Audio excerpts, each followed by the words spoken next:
पता नहीं रोज रोज मुझे मछलियाँ कम क्यों मिलती हैं, जबकि हरिया तो रोज मुझसे ज्यादा मछलियाँ पकड़ कर लाता है। नहीं नहीं, आज मैं भी ज्यादा मछलियाँ पकड़ कर लाऊंगा, चाहे मुझे कितने भी गहरे पानी में क्यों न जाना पड़े।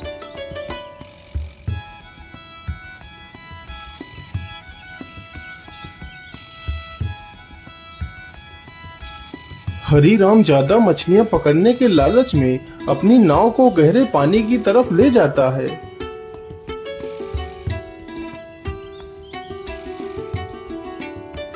हाँ हाँ, अब मैं ज्यादा गहरे पानी में आ चुका हूँ। यहाँ पर ज्यादा मछलियाँ होनी चाहिए। चलो जल्दी से मछलियाँ पकड़ता हूँ।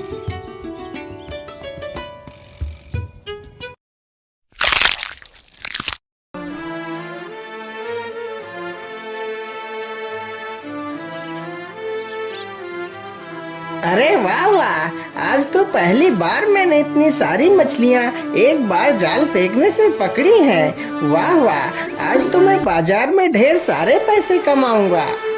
हरीराम इतना कह ही रहा था कि तभी वहां पर एक सींग वाली मछली आ जाती है और हरीराम की नाव पर जोर से अपने सींग से वार करती है, तो हरीराम की नाव में छेद हो जाता है।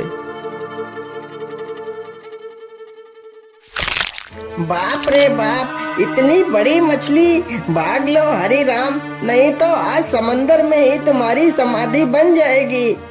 हरीराम जल्दी जल्दी से अपनी नाव को बाहर की ओर लाता है। बाहर लाते लाते उसकी नाव में काफी पानी भर जाता है, जिसके कारण उसकी नाव डूब जाती है। वह मुश्किल से खुद की ही जान बचा पाता है। राम राम राम राम, आज तो मरते मरते बचा, लेकिन मेरी नाव तो डूब गई है। अब मैं मछलियाँ कैसे पकड़ूंगा? ऐसे तो मैं भूखों मर जाऊंगा। नहीं नहीं, मुझे जल्दी ही एक दूसरी नाव बनानी होगी। मैं कल सुबह ही जंगल जाकर एक अच्छी सी लकड़ी ढूंढ कर लाऊंगा और अपनी नाव बनाकर मैं फिर से मछलियाँ पकड़ूंगा।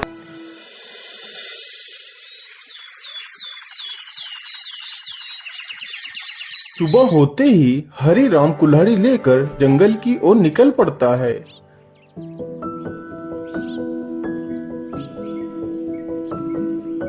कौन सा पेड़ काटूं, कुछ समझ नहीं आ रहा। कोई पेड़ तो इतना मोटा है और कोई पेड़ तो इतना पतला है। मेरी नाव के लायक तो कोई पेड़ मुझे दिख ही नहीं रहा है। हाँ, ये पेड़ मेरी नाव के लायक है। चलो मैं इसे ही काट लेता हूँ। उसी पेड़ पर एक चिड़िया ने अंडे दिए होते हैं। हरीराम जैसे ही कुल्हाड़ी उठाकर पहला वार उस पेड़ पर करता है। अरे, ये शोर कैसा? मुझे लगता है कोई मेरे इस पेड़ को काट रहा है।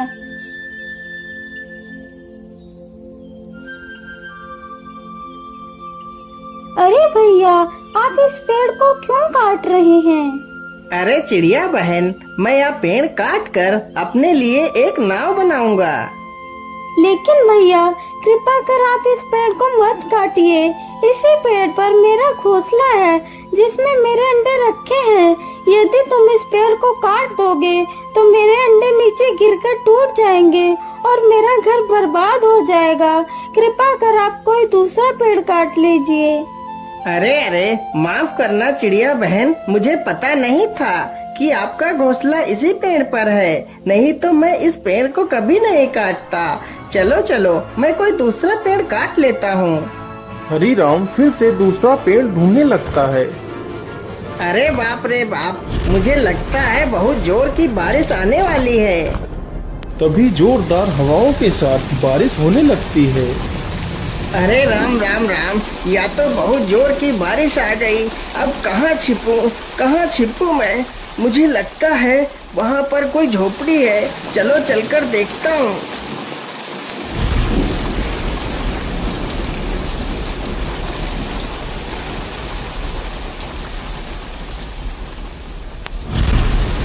बाबा, मैं एक मछुआरा हूँ। आज मैं इस जंगल में एक लकड़ी काटने के लिए आया था, जिससे मैं अपने लिए एक नाव बना सकूं। लेकिन लकड़ी तो मुझे मिली नहीं। तभी जोर जोर से बारिश होने लगी। कृपा कर मुझे आज रात भर के लिए अपनी झोपड़ी में रुक जाने दीजिए। सुबह होते ही मैं यहाँ से चला जाऊंगा। ठीक है बेटा, तुम अंदर आ जाओ। जैसे ही हरी राम अंदर जाता है तो देखता है एक बूढ़ी महिला खाना बना रही है। हरी राम चुपचाप जाता है और कोने में पड़ी एक चटाई पर लेट जाता है। तभी वह बुढ़िया उस बूढ़े व्यक्ति से कुछ कहती है। ऐसा लग रहा था जैसे कि वह दोनों हरी राम से कुछ छुपा रहे हों।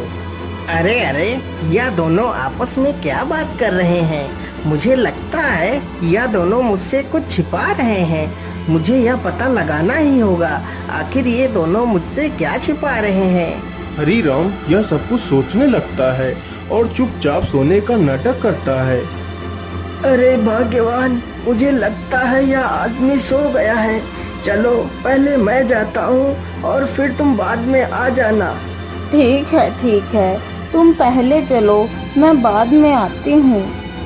इतना कहकर बूढ़ा व्यक्ति अपने संदूक के पास जाता है और उसमें से एक टोपी निकालता है और अपने सिर पर रख लेता है। गीली गीली छू, उड़ जा तू। इतना बोलते ही वह बूढ़ा व्यक्ति गायब हो जाता है। इसी प्रकार वह बूढ़ी महिला भी संदूक के पास जाती है और अपने सिर पर एक टोपी रख लेती है। गिले गिले छू, उड़ जा तू। इतना बोलते ही वह बूढ़ी महिला भी वहाँ से गायब हो जाती है। यह सब देखकर हरी राम सक्का बक्का रह जाता है। अरे बाप रे बाप, ये मैं क्या देख रहा हूँ? ये दोनों कहाँ चले गए? हरी राम तुरंत ही संदूक के पास जाता है। अरे ये क्या? इस संदूक में तो एक और टोपी रखी है। तो क्या इसी टोपी की मदद से ही वह दोनों गायब हो गए हैं? चलो मैं भी इस टोपी को लगाकर देखता हूँ। मैंने टोपी तो पहन ली। चलो अब जल्दी से वह मंत्र बोलता हूँ। क्या बोला था उन दोनों ने? हाँ, गिली गिली छू, उड़ जा तू। जैसे ही हरी राम यह मंत्र बोलता है वह तुरंत गायब हो जाता है और वह एक राजमहल में पहुंच जाता है। तो देखता है बूढ़ी महिला और वो बूढ़ा व्यक्ति उसी महल में बैठकर खाना खा रहे हैं। हरी राम को वहां पर देखकर दोनों हैरान रह जाते हैं। चलो चलो भाग्यवान, जल्दी से हम सारे बर्तन अपनी झोली में डालकर यहाँ से निकल लेते हैं। वह दोनों राजा के घर से सोने व चांदी के बर्तन की चोरी करके उन्हें गरीबों में बांट दिया करते थे। दोनों जल्दी से कुछ बर्तन अपनी झोली में रखते हैं और वहाँ से चले जाते हैं। अरे वाह, क्या बात है! चलो मैं भी जल्दी से कुछ बर्तन उठा लेता हूँ। लेकिन इतनी जल्दी भी क्या है? चलो थोड़ा सा स्वादिष्ट भोजन का आनंद लिया जाए, फिर आराम से चला जाएगा। इतना सोचकर हरी राम खाना खाने लगता है। अरे वाह, खाना तो बहुत स्वादिष्ट था। ऐसा स्वादिष्ट खाना तो मैंने अपने जीवन में पहली बार खाया है।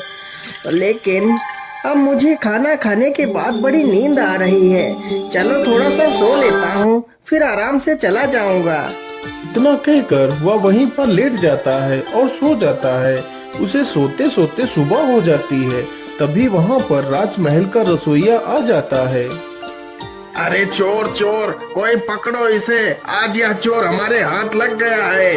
इतना सुनते ही सैनिक हरी राम को दबोच लेते हैं और राजा के दरबार में पेश करते हैं।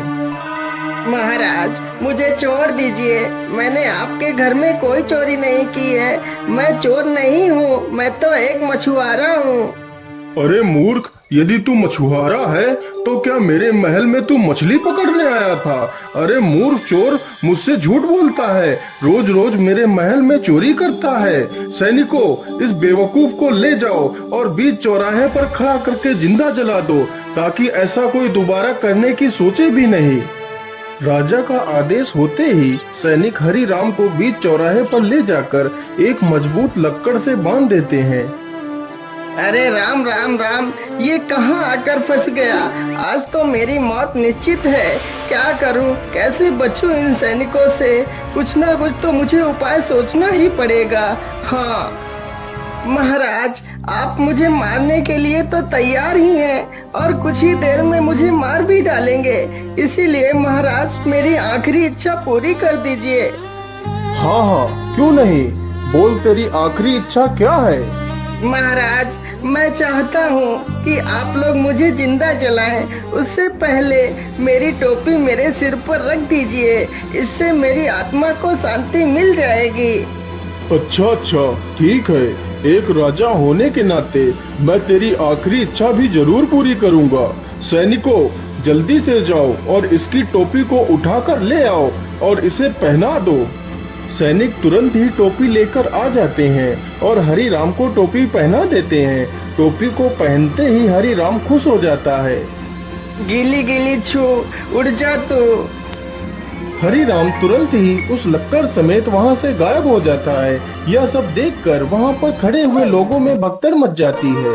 अरे भागो भागो, यहाँ से जल्दी से भागो और अपनी जान बचाओ, यहाँ पर भूत आ गया है।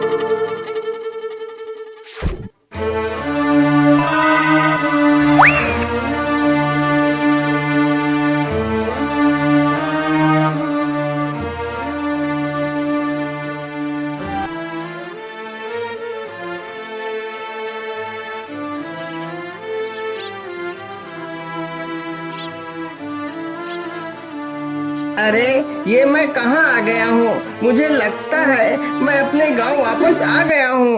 अरे हरी राम भाई, आपको ये क्या हो गया? आपकी ये हालत कैसे हुई? आप तो इतने दिनों